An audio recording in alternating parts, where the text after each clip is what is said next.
여러분 안녕하세요. 지금 점심시간은 아니고 아침 식사는 다 했겠죠. 참 색다릅니다. 생전 처음인데 오늘 어디를 보고 제가 설교를 해야 될지 참 막막합니다. 사모가 저를 또렷하게 쳐다봐야 되는데 그래서 저는 여러분이 오늘 여기에 다 계신 걸로 생각을 하고 설교를 진행하려고 합니다. 히브리서 12장 14절 한 절을 여러분과 저와 함께 합독하겠습니다. 시작.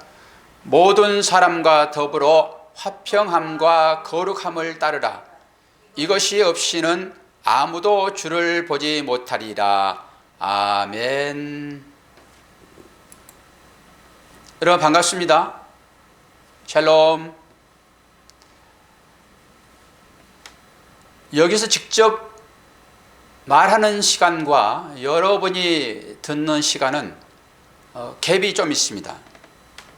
조금 차이가 나는데요. 혹시 제 말이 싱크가 안 맞을 수 있는가 생각해 보는데 영상을 보시면서 여러분이 제 입과 소리와 같이 들려지는지 한번 확인을 좀 부탁을 드립니다. 사모님 어떻습니까? 제 말하는 소리와 제가 입으로 말하는 것과 소리가 같이 들립니까? 시차가 생기지 않습니까? 그런 줄로 압니다. 뭐 생겨도 지금은 이제 할 수 없는 상황이잖아요. 자, 오늘은 말씀의 제목이 화평을 위해 고난당하신 예수님이라는 제목입니다. 오늘 설교가 좀 색다를 터인데요. 본문 말씀이 기본적으로 우리가 고난주간을 맞게 되면은 이제 공간 보고만해서 본문을 찾잖아요. 예수님의 사역의 삶이니까. 그런데 오늘 히브리서 말씀을 통해서도 우리는 충분하게 이 말씀이 고난주간에 주어질 말씀으로 볼 수 있습니다. 정말로 색다른 예배를 드림으로 인해 가지고 오늘은 마음이 참 무겁기도 하고 또 앞으로 우리가 예배의 삶, 믿음의 삶을 살아야 되는데 어쩌면은 이것이 우리들에게 하나의 훈련이 되지 않겠는가라고 생각을 합니다. 성경이 쓰여질 당시, 즉 예수님께서 이 땅에 오셔가지고 유대교에서 기독교로 많은 사람들이 돌아오잖아요. 그때 엄청난 핍박이 있었고 그 후로도 믿음을 지키기 위하여서 사람들이 영국 같은 경우에는 청교도들이 미국으로 건너는 신앙을 지키기 위하여 이런 여정의 길을 걸었습니다. 그런데 우리가 믿는 우리의 시대는 믿는다 해가지고 어려움을 당하는 사람은 거의 없다라고 생각해도 과언이 아닐 것입니다. 제가 처음 믿을 때만 해도 저는 우리 부모님으로부터는 핍박받지 않았지만은 이제 명절 때가 되게 되면은 어른들 따라서 산소에 가고 이럴 때 제가 정말로 엄청난 그런 비난도 받고 절을 안 한다라고 하는 그런 걸로 인해 가지고 정말로 쌍욕도 듣고 그것이 핍박이라면 핍박이었습니다. 그런데 이 시대에는 예수 믿는다 해가지고 핍박을 누가 한다든지 그런 경우는 없습니다. 사회적으로 교회를 향하여서 던지는 그런 메시지는 분명히 있죠. 기독교를 개독교로 비난하는 그것이 곧 개인에게 하는 소리도 되겠지만은 실제 개인에게는 그렇게 영향을 미치지는 않습니다. 그러면은 우리가 언제 이렇게 예배를 드리지 못할 상황으로 몰리게 될 것인가 라고 하는 거잖아요.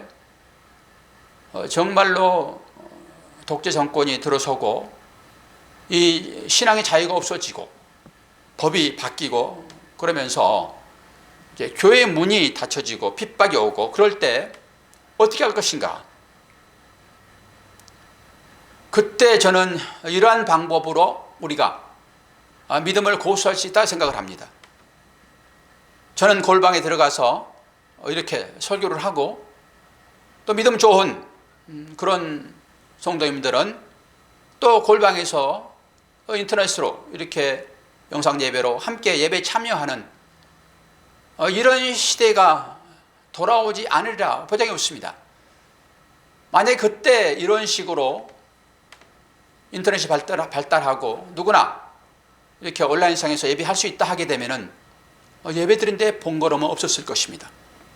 그래서 우리들은 이러한 상황이 결코 마땅하진 않지만은 기회로 여기는 정말로 예배가 얼마나 소중한지, 그리고 함께 모여서 교제하면서 예배드리는 것이 얼마나 소중한지를 이런 일을 통해서라도 한번 깊게 생각해 볼 수 있는 기회가 되어지면 좋겠다라고 생각합니다. 이런 얘기가 있지요. 젊어서 고생은 사서라도 한다. 정말로 일한 때에 잘 맞는 그런 말 같습니다. 누가 고생을 사서 합니까? 이 시대에. 고생이라고 하는 그 의미를 실제 체험하게 보면은 그 가운데서 얻어지는 교훈이 참 많습니다. 이것을 우리는 실제라고 하고 체험이라고 하잖아요. 이것만이 큰 힘이 됩니다. 이 시대에는 모든 것들이 지식으로 홍수를 이루고 있습니다. 내가 알지 못하는 것들을 옛날에는 사람을 통해서 배웠잖아요. 그런데 지금은 네이버에 몇 자만 치게 되면 모든 지식이 다 올라옵니다. 제가 어떻게 의대도 들어가지 않는데 해부학에 대한 공부를 할 수 있겠습니까? 저는 요즘 해부학에 관심을 갖고 공부를 하고 있습니다. 동영상도 많이 올라와 있고 많은 참고 서적들이 있습니다. 이렇게 인터넷이 발달하여 우리 모두는 지식의 홍수 가운데 있습니다. 그런데 이 지식을 아무리 쌓은다 할지라도 그것이 우리들에게 진정한 힘은 될 수 없습니다. 그 지식을 통하여서 뭔가 체험을 할 때만 진정한 힘이 되는 것이다 라고 생각을 합니다. 우리는 하나님 말씀을 통하여서 오늘 말씀의 제목처럼 화평을 위해 고난당하신 예수님께서 이 땅에 오신 이유가 무엇입니까? 그것은 모든 사람들이 평화롭게 살기를 원하는 뜻으로 이 땅에 오셨습니다. 주님은 세상의 모든 죄악의 무거운 짐들을 어깨에 다 짊어지고 오늘 예루살렘에 입성하십니다. 그냥 예루살렘에 입성하게 되면 모든 사람들이 환호하여 반겨줄 거라고 생각할까요? 아니죠. 주님이 예루살렘에 올라가는 것은 오직 십자가 하나만을 생각하며 예루살렘으로 입성을 하시는 것입니다. 그리고 이번 주 금요일 날 주님이 십자가를 지시지요. 좀 근래 제가 생각해 보는 것은 우리 세워가는 교회가 2020년도에 표를 하나 정했는데 그 표가 뭡니까? 주께서 우리들에게 마지막 정말로 유언처럼 남겨진 계명 아닙니까? 그것은 곧 내 이웃을 내 몸처럼 사랑하라 이것입니다. 이것을 부탁하고 이것을 이루기 위하여 주님이 실제 사랑의 모범을 보이신 것이 십자가입니다. 자기 자신을 들여서 다른 사람들에게 생명을 내어주는 것이야말로 진정한 사랑이 아니겠습니까? 여러분, 주님의 그 부탁을 지금 듣고 계시며 그 들으신 대로 실천에 옮기고 있습니까? 저는 이 관계를 선으로 한번 표현해 보았습니다. 관계를 선으로 표현해 볼 때 이 선은 수직선이 있고 수평선이 있습니다. 저와 여러분의 관계가 수평선입니다. 이 수평선과 이 수직선은 하나님과 인간의 관계인 것이잖아요. 그래서 이 수평선과 수직선을 만나게 되면 뭐가 될까요? 십자가가 됩니다. 이렇게 완전하게 하나님의 관계와 성도의 관계가 만날 때만 십자가의 의미가 분명해진다라고 하는 것이죠. 우리는 일반적으로 우리가 이 땅에 살면서 해야 될 것은 먼저 수평적인 관계에서의 평화를 이루어야 됩니다. 저와 여러분의 관계가 수평적인 관계 아닙니까? 저는 여러분을 사랑하고 여러분을 참 좋아합니다. 그런데 여기 계신 여러분은 정말로 저를 좋아는 하십니까? 좋아하십니까? 눈을 감으시는군요. 좋아하는 걸로 받아들이겠습니다. 저는 제 사역이 뭐 하는 사람입니까?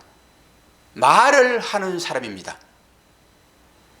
여러분과의 그 관계는 저는 말로 연결된다라고 생각을 하는 것이죠. 그런데 세상 사람들은 저를 볼 때 그냥 말쟁이 정도입니다. 저는 굳이 따지자면 말로 먹고 사는 사람이잖아요. 그래서 제가 말로 여러분들하고 수평적인 관계로 화목을 이루려 하게 되면은 제 말을 여러분들이 들어주셔야 되고 또한 여러분의 말도 제가 들어야지만이 원만한 관계가 이루어지는 것입니다. 근데 그 관계가 깨질 때는 어떻지요? 내가 말을 했는데 여러분이 그 말을 듣지 않는다든지 내지는 듣고도 그냥 귀로 듣고 흘려버리는 삶으로 나타난다 하게 되면은 저는 말로 밥을 먹고 사는 사람인데 어떻게 그 관계가 계속 이어짐으로 저와 여러분이 화평 가운데 있겠냐라고 하는 거예요.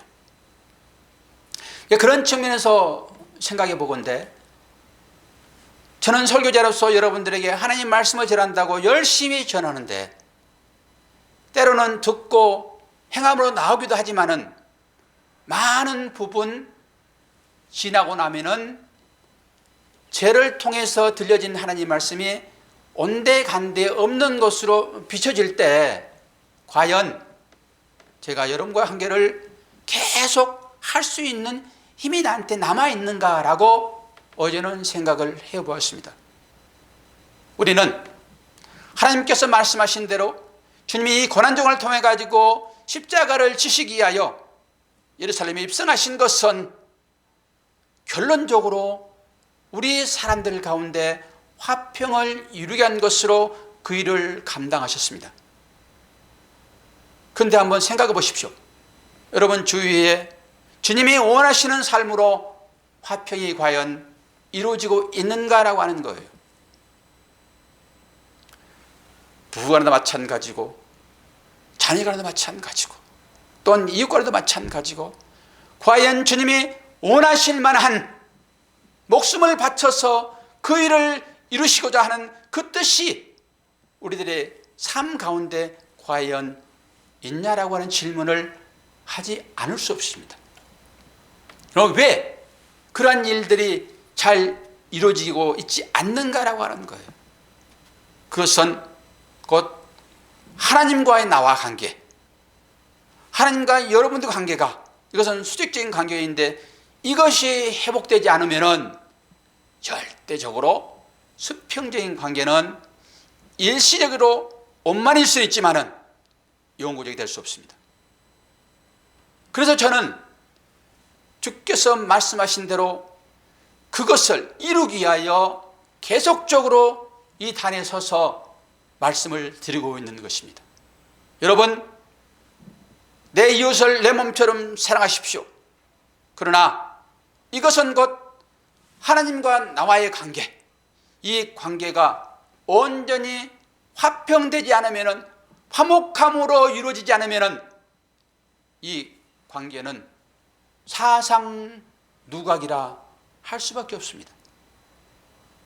물론 잘 되신 분도 있을 것이라 믿습니다만은, 여러분, 이것을 튼튼하게 하기 위해서는 하나님과 관계를 분명하게 설정하시기를 바랍니다. 어떤 자매로부터 이런 얘기를 들었습니다.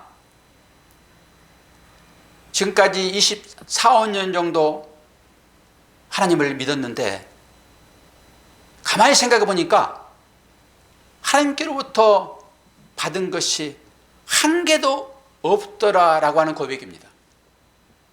아니, 그동안에 하나님께서 주신 것이 얼마나 많은데 기도할 때마다 응답하심으로 그 하나님에 대한 찬양의 목소리로 경배했는데 지금 이 시점에서 한 개도 없다라고 하는 말이 여러분 이해가 되어지십니까? 그러면 뭐가 남았느냐? 그랬을 때 그 자매는 내가 누구인지 알았습니다 라고 얘기를 하더라고요. 내가 누구인지 알았습니다. 여러분, 이 땅에서의 삶이 내가 누구인지를 알지 못하게 되면 여러분, 우리의 삶은 안개와 같이 없어지고 말 것입니다. 내가 누구인지 알아야지만이 이웃사랑도 나오고, 내가 누구인지 알아야지만이 진정으로 하나님을 사랑하는 그런 마음이 우리 가운데서 일어나는 것입니다. 내가 누군지를 알기 위해서는 하나님이 어떤 분인지를 여러분 분명하게 아셔야지만이 내가 누군지를 알아요. 그러면서 그러면 너는 누군데? 나는 죄인이며 아무것도 아니더라라고 하는 것입니다. 25살 먹은 자매입니다. 어떻게 그 어른 자매 입에서 그런 얘기를 들을 수 있는지, 그런 목회자도 쉽게 나오지 않는 얘기인 것입니다. 작년에 세워가는 교회 표어가 뭔지 여러분 기억하시죠? 다 아십니까? 지렁이 같은 너 야곱아. 우리 모두가 다 아멘 했고 그 삶을 살기를 원했고 그렇게 고백했지만은 실질적으로 어떤 일이 발생되어졌을 때 그렇게 되던가요? 잘 안 됩니다. 그러면서 우리는 나는 내 마음대로 살아가는 삶이 아니라 하나님의 의지하여 사는 삶만이 진정한 삶인 것을 고백하게 됩니다.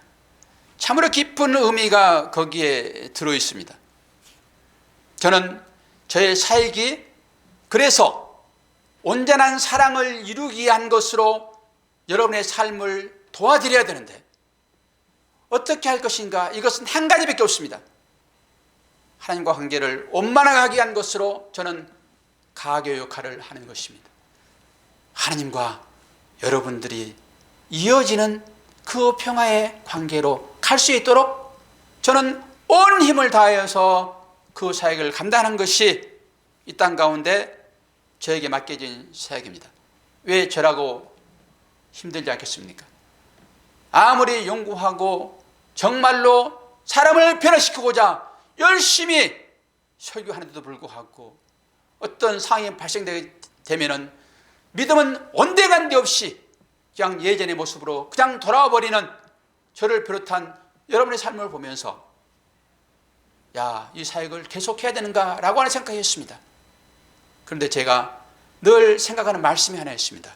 이 말씀 한번 찾아보시기 바랍니다. 예레미야 20장 7절 9절입니다. 예레미야 20장 7절 9절. 예배를 미리미리 하신 분들은 아마 성경에 전부 표시해 놓으셨을 것입니다. 제가 설교 원문 다 띄워드렸고 자막으로 띄워드리지 않고 여러분 찾아야 하기 때문에 이 예배를 준비하신 분은 지금 다 찾으셔서 제가 읽을 때 아마 따라오실 생각을 합니다. 제가 읽어드립니다. 예레미야 20장 7절 9절. 여호와여, 주께서 나를 권유하심으로 내가 그 권유를 받았사오며 주께서 나에게 강하사 이기셨으므로 내가 조롱거리가 되니 사람마다 종일토록 나를 조롱하나이다. 대저 내가 말할 때마다 외치며 광포와 멸망을 부르짖으오니 여호와의 말씀으로 하여 내가 종일토록 치욕거리와 모욕거리가 됨이니이다. 내가 다시는 여호와를 선포하지 아니하며 그 이름으로 말하지 아니하리라 하면 나의 중심이 불붙는 것 같아서 골수에 사무치니 답답하여 견딜 수 없나이다. 예레미야는 선지자입니다. 이스라엘 백성들을 향하여서 외치는 그 소리가 좋은 말이겠습니까? 잘못한 사람을 돌려 세우기 위하여 바른 길 가도록 하기 위하여 하나님의 말씀을 전하는데 좋은 소리 했겠습니까? 지적하는 소리가 아니었겠습니까? 제가 여러분을 책망하듯 여러분 욕심을 내려놓으십시오. 여러분이 입고 있는 그 가증스러운 옷을 다 내려놓으십시오. 오직 주님의 피 묻은 옷만이 여러분을 구원에 이르게 할 것입니다 라고 설교할 때 여러분 얼마나 마음이 아프셨습니까? 예레미야가 바로 그렇게 설교하니 듣는 사람들이 예레미야를 그만두겠습니까? 그 당시에는 얼마나 핍박을 많이 했는 줄 아십니까? 예레미야가 그렇게 설교하고 하나님의 말씀을 부르짖을 때 종일토록 치욕거리와 모욕거리가 됐다라고 하는 거잖아요. 너무 힘드니까 뭐라고 합니까? 다시는 말씀을 선포하지 아니하겠다라고 고백하고 있습니다. 그런데 하나님은 계속적으로 예레미야에게 찾아오셔서 성령으로 불붙는 마음을 주시어서 저처럼 오늘 또 단상에서 외치는 그런 마음으로 설교를 하기에 하나님의 종들은 하기 싫다 하여 안 하고 하고 싶다 하여 하고 이런 게 될 수 없습니다. 찾아오셔서 강권적으로 역사하시기에 저는 또 오늘 또 이렇게 외롭지만은 이 자리에서 여러분을 향하여서 설교를 하고 있는 것입니다. 오늘 본문으로 한번 가봅시다. 그런 상황에 놓여 있는, 정말로 초대교회에 어려운 상황에 놓여 있는 성도들을 향하여서 하나님께서 사도를 통하여서 이 말씀을 오늘 주고 있는 것입니다. 히브리서 12장 14절입니다. 뭐라고 얘기를 하고 있습니까? 모든 사람으로 더불어 화평함과 거룩함을 쫓으라. 이것이 없으면 아무도 주를 보지 못하리라. 모든 사람으로 더불어 화평하라 이러는 것이죠. 모든 사람으로 더불어 화평하라.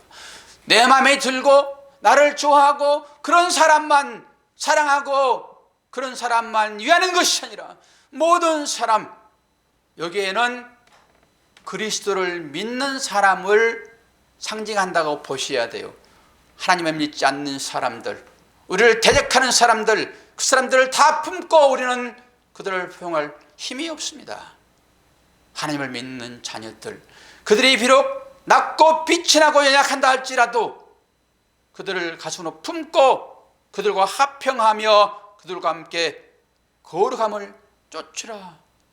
이렇게 사도는 우리에게 권고하고 있습니다. 그 일을 하지 아니했을 때는 어떤 대가가 주어집니까? 아무도 주를 보지 못하리라. 그렇습니다. 하나님께서 우리들에게 이 화목하라, 이웃과 사랑을 나누며 이웃과 평화하라, 이것을 어기고 살아가는 모든 사람들은 주를 보지 못한다라고 하는 거 아닙니까? 주님이 이 땅에 오신 유일한 이유가 바로 그것입니다. 형제간에 화목하고 사랑하는 것입니다. 저라고 왜 미워하는 사람이 없었겠습니까? 저도 신학교 다닐 때 저를 미워하는 사람이 있었는데 나만 보면 그냥 들볼까요? 저도 개인적인 그런 입장이 아니라 공적인 입장에 있었기 때문에 그런 경우를 당했는데요. 엄청나게 힘들었습니다. 예전에 한번 말씀을 드렸지만은 저희 어머님도 암으로 고통받고 계실 때 새벽기도에 특별 새벽기도로 어머니를 낫게 하고자 서울의 성남까지 이렇게 매일 오는 그런 기간이 있었습니다. 그런데 그날 새벽에 제 탁자 위에 전도지를 하나 누가 갖다 줬는데 그 전도지에 오늘 이 말씀이 기록되어 있었습니다. 모든 사람으로 더불어 화평함과 거룩함을 쫓으라. 저는 저를 미워하는 사람을 제가 미워하지는 않았지만은 그와 대화하기가 싫었습니다. 그러니까 그를 피할 수밖에 없죠. 그런데 이 말씀이 저를 완전히 변화시켰습니다. 이런 것이 말씀의 능력입니다. 제가 변하려고 해도 변해집니까? 우리 인간들의 마음이 그렇습니까? 근데 말씀이 찾아오셔가지고 저에게 평강을 주시니까 그 마음이 눅눅듯 녹아지면서 그에 대한 적대감이 아주 사그라지는 것을 제가 경험했습니다. 말씀은 그렇게 우리들에게 생동감을 주시며 생명으로 찾아오십니다. 주님이 바로 이 땅에 오신 이유가 바로 그 일입니다. 주님이 이 땅에 오셔서 하신 말씀 있잖아요. 마가복음 10장 45절에 보게 되면은 주님이 이 땅에 오신 것은 내가 섬김을 받으려 함이 아니라 오히려 섬기려 하고 많은 사람들을 위하여 나를 대속물로 주기 위하여 이 땅에 오셨다라고 말씀을 하고 계십니다. 우리는 그 길을 따르는 사람들 아닙니까? 당연히 주님께서 걸어가셨던 그 길을 걸어가는 것은 어떤 삶일까요?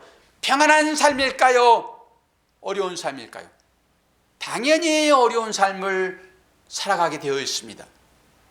예수님을 따르면서도 불구하고 여러분 이 땅 가운데서 어떤 세상에 주는 어떤 유익을 얻고 그것을 인하여서 여러분 평안에 살겠다 하게 되면 여러분 주님이 따르는 길을 가지 않고 자기의 길을 가는 것입니다.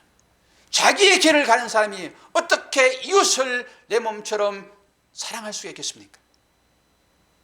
내 길을 가는 사람은 절대 이웃을 사랑할 수 없습니다. 이웃을 사랑한다면서 그것을 취하여서 나의 평안으로 나의 행복으로 그것을 끌어당겨서 살아가는 삶이 될 수밖에 없습니다. 진정으로 이 땅의 삶이 그 삶이면 되겠습니까? 그 삶을 가게 되면 여러분 주를 보지 못할 것입니다.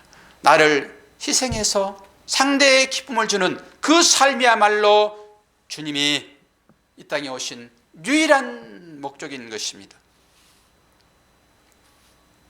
우리는 그 삶을 아무리 살고 싶고 노력해도 되지 않는 것은 왜 이럴까요? 우리는 모두가 다 본질상 멸망하기 쉽고 원수를 갚으려는 마음이 가득한 존재들이기 때문에 그렇습니다. 그래서 주님이 말씀하십니다. 실족해 하는 일은 없을 수 없으나 라고 선언하셨습니다. 마태복음 18장 7절입니다. 없을 수 없다 이 말은 뭘 말하지요? 타락한 인간의 무서운 본성의 부패성 때문입니다. 그래서 우리가 그런 고백을 하는 것입니다. 그래서 우리를 티끌어 얘기를 하는 것이고 그래서 지령이라고 얘기하는 것이고 우리는 내 원수를 용서할 수 없는 그런 존재인 것을 우리가 잘 알아야 됩니다. 그러나 주님께서 이렇게 말씀하십니다. 그러나 실족해하는 사람에게는 화가 있도다 라고 말씀하신 것을 여러분 잊지 마십시오. 나는 본래적으로 본성적으로 악한 부패한 인간이기 때문에 나는 진정으로 이웃을 사랑할 수 없어요 라고 말해서 실족해 하는 일이 없을 수 없으나 라고 하는 것으로 여러분 이유를 찾지 마시길 바랍니다. 나는 형제를 사랑할 만한 힘이 없습니다. 나는 사랑이 부족해요. 그러면서 사랑하지 않게 되면 어떤 말을 하고 계십니까? 실족해 하는 그 사람에게는 화가 있다라고 분명하게 말씀을 해주고 있습니다. 여러분, 의지를 발동해야 됩니다. 여기에 우리의 믿음이 필요합니다. 그렇게 할 때만 하나님은 그것을 통하여서 진정으로 너가 하나님을 사랑하는 사람이다 라고 얘기를 합니다. 성경에도 여러 다투는 모습들이 등장을 하고 있습니다.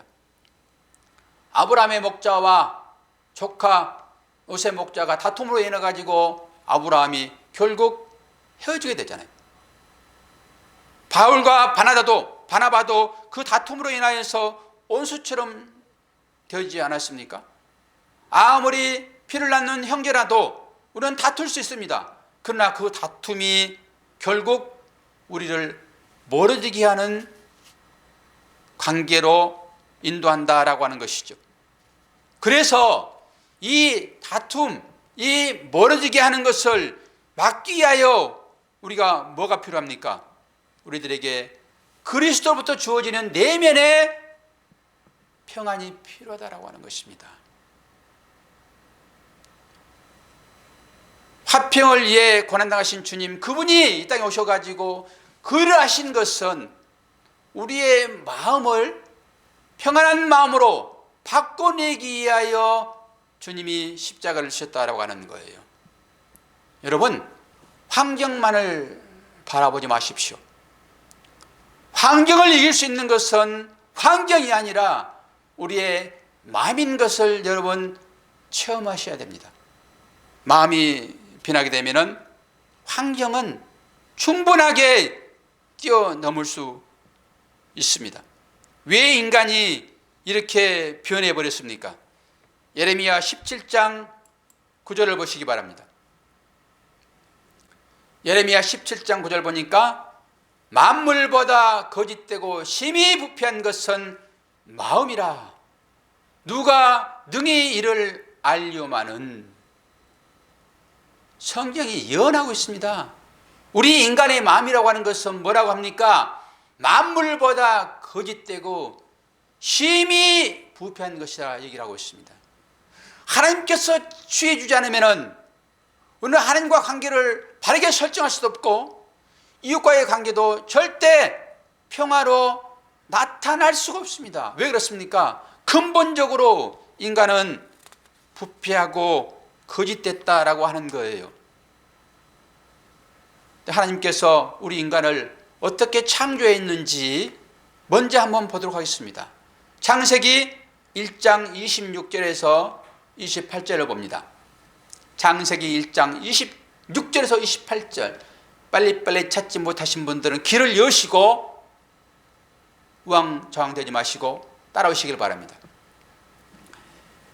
창세기 1장 26절에서 28절 하나님이 가라사대 우리의 형상을 따라 우리의 모양대로 우리가 사람을 만들고 그로 바다의 고기와 공중의 새와 육축과 온 땅과 땅에 기는 모든 것을 다스리게 하자 하시고 하나님이 자기 형상 곧 하나님의 형상대로 사람을 창조하시되 남자와 여자를 창조하시고 하나님이 그들에게 복을 주시며 그들에게 이르시되 생육하고 번성하여 땅에 충만하라 땅을 정복하라 바다의 고기와 공중의 새와 땅에 움직이는 모든 생물을 다스리라 라고 하셨습니다. 하나님께서 인간을 만들 때 인간들에게 허락한 것이 뭡니까? 세상을 정복하고 다스리라 그랬습니다. 사람들이 이것을 오해했습니다.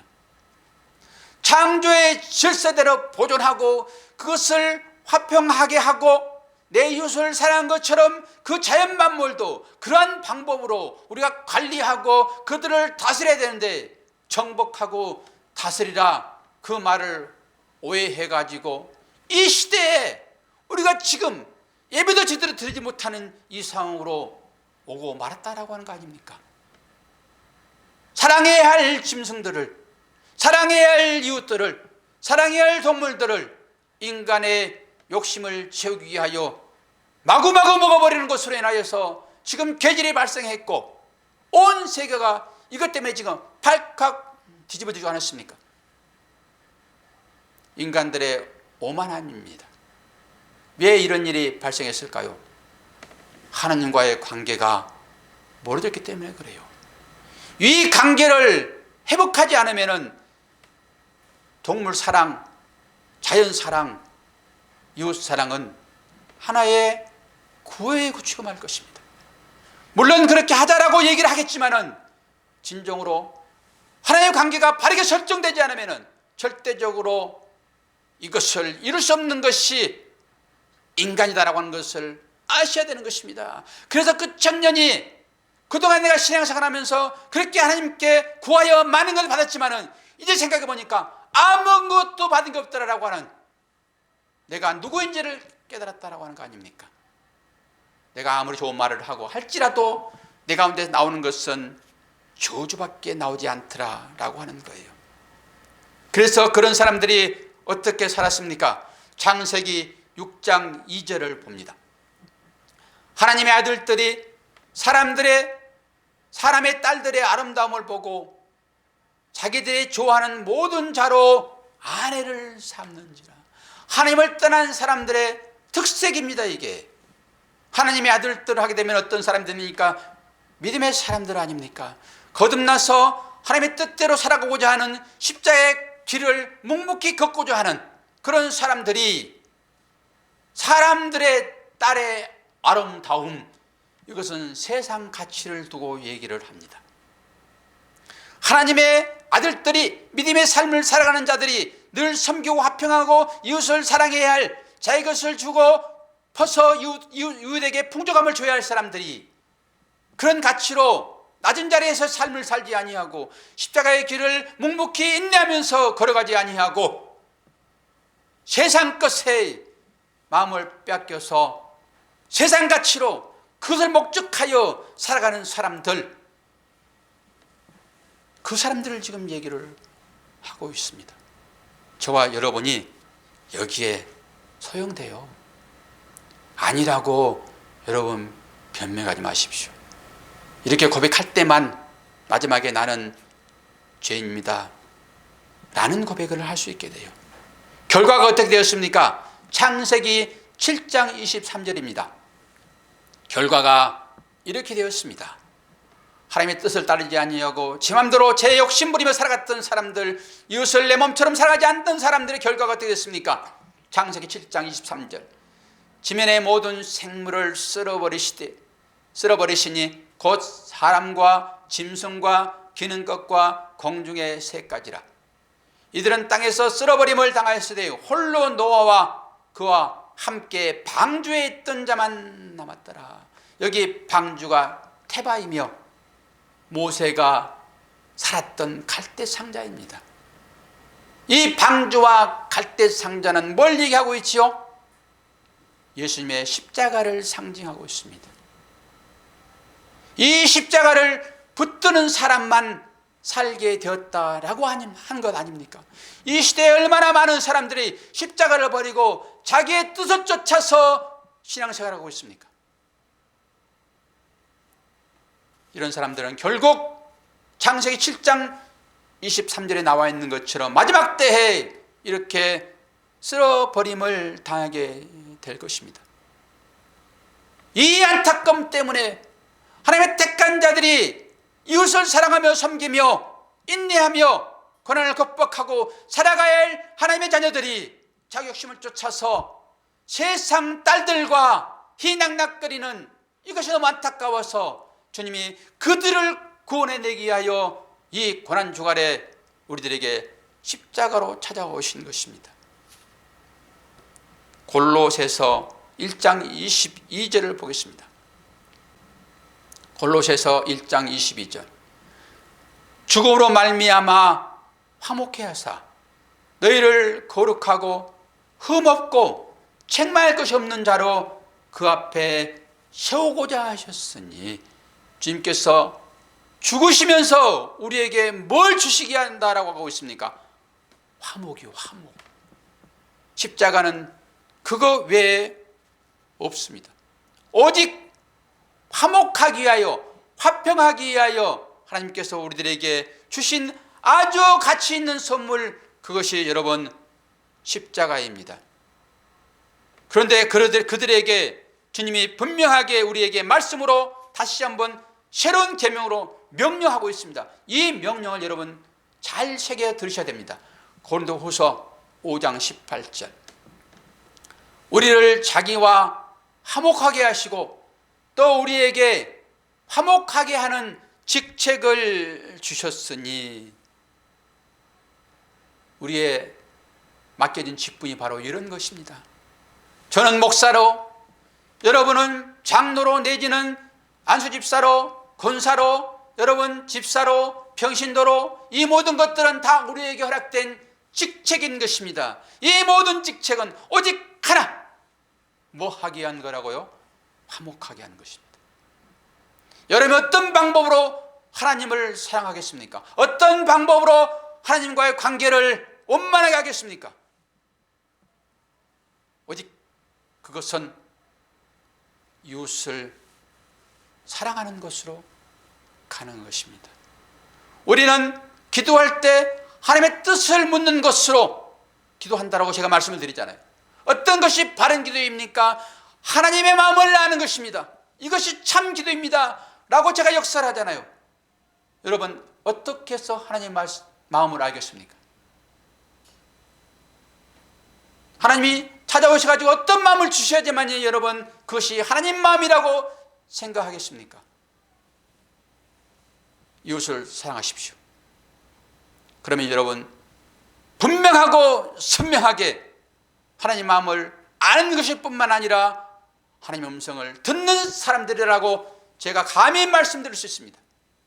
그렇게 기도하고 믿음의 삶을 사는 저와 여러분, 이제부터는 이웃을 사랑합시다. 이웃을 사랑하는 것은 내가 섬기지 않으면 될 수 없는 것입니다. 좋은 게 좋은 것 아닙니다. 여러분 낮은 자리로 내려가십시오. 자기를 비우십시오. 주님처럼 십자가를 지시기를 바랍니다. 이것이 곧 자기 부인입니다.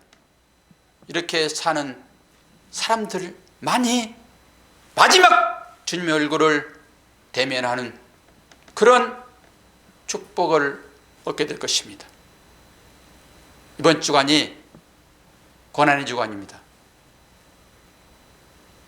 다시 한번 예전에 처음 믿었던 그 마음으로 한번 돌아가셔서, 그때는 우리가 얼마나 열심히 했습니까? 금식도 하지 않았습니까?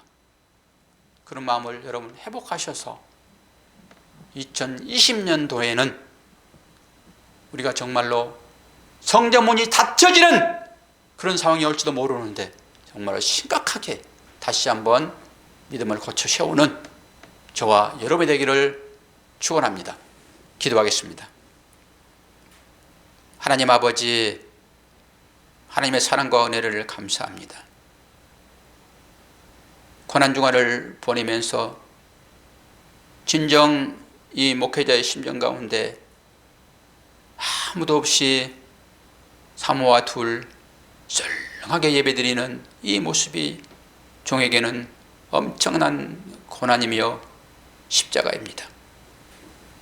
그러나 이런 것으로 불평불만하고 있을 때가 아니라 이렇게까지 할 수밖에 없는 상황을 다시 한번 믿음의 눈으로 보게 하시고 우리 예배의 삶이 어떤 것인지 분명하게 이제는 하나님과 우리들과의 관계를 회복하고 그 회복을 기반으로 하여 이웃과의 관계를 회복함으로 십자가가 드러나는 우리의 삶이 될 수 있도록 아버지 도와주옵소서.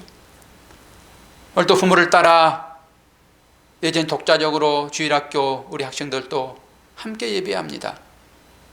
하나님께서 세우신 이 교회가 그들을 주인공으로 하고 그들을 믿음으로 키우게 하는 과제를 받았습니다. 아버지 어떻게 해야 바른 사명을 감당하는 것인지 우리 모두가 다시 한번 생각하게 도와주시고 이 사역 잘 감당할 수 있도록 우리 모든 성도들에게 하늘의 신령한 은혜를 내려 주시옵소서. 감사드리며 예수 그리스도 이름으로 기도하옵나이다. 아멘. 사실 오늘은 첫째 주일로 성찬식을 하는 날인데 안타깝게 성찬식을 못합니다. 그래서 다음 주 부활주일을 통하여서 성찬식을 그렇게 하도록 하겠습니다.